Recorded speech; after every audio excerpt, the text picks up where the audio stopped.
The playing of the overture seemed cautious to me on opening night of Union Avenue Opera's recent mounting of Leonard Bernstein's Candide. That will be my last complaint in this review. This Candide was one of Union Avenue's finest productions ever. The opera takes its name and its story from a novella by the 18th century philosopher Voltaire. The title character is the illegitimate cousin of a baron in Westphalia. Candide leads an idyllic life in the baron's castle, where his tutor, Dr. Pangloss, teaches all his pupils that they live in the best of all possible worlds and that everything that happens is for the best. Candide is expelled from this Eden when he is discovered acting on his attraction to the baron's daughter, Cunegonde.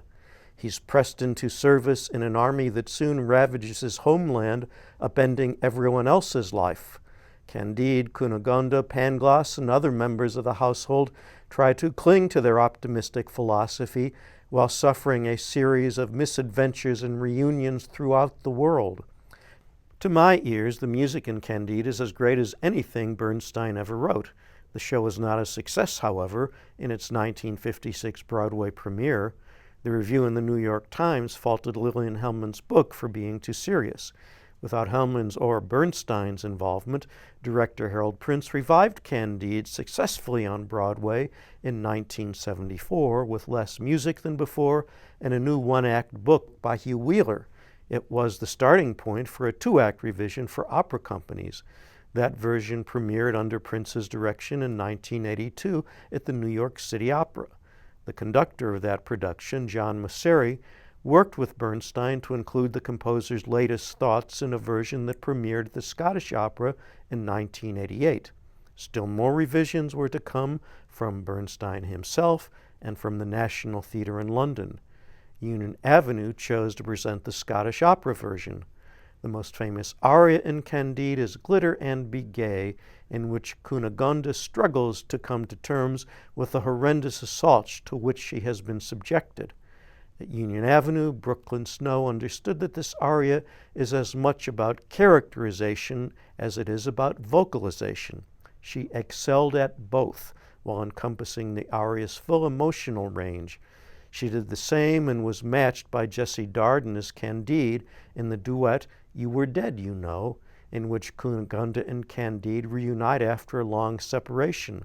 Snow and Darden got the complex tone exactly right in this fascinating number, and they were equally impressive in everything else they did. We all know what an extraordinary singer Christine Brewer is. She demonstrated that she also has a superb sense of comedy as the disaster-prone old lady whose calamities include the loss of a buttock. Thomas Gunther demonstrated remarkable versatility as Voltaire, Dr. Pangloss, and others.